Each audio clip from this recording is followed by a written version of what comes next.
শহীদ রাষ্ট্রপতি জিয়াউর রহমান 19 দফা ঘোষণা করেছিল। সেই 19 দফার আলোকে জিয়াউর রহমান দেশের জন্য কাজ করেছে।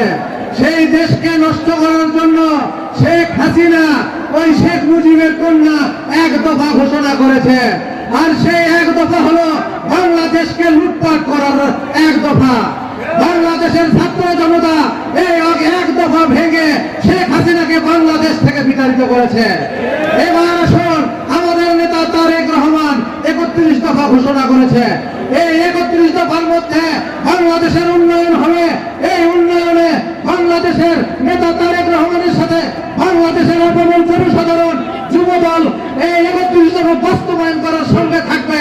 এবং এখানে কোনো আঘাত আসলে সেটা বিএনপি সহজ বাংলাদেশের মানুষ সেটাকে প্রতিহত করবে এবং তারেক রহমানের নেতৃত্বে এই 31 দফা বাংলাদেশে বাস্তবায়ন করবে।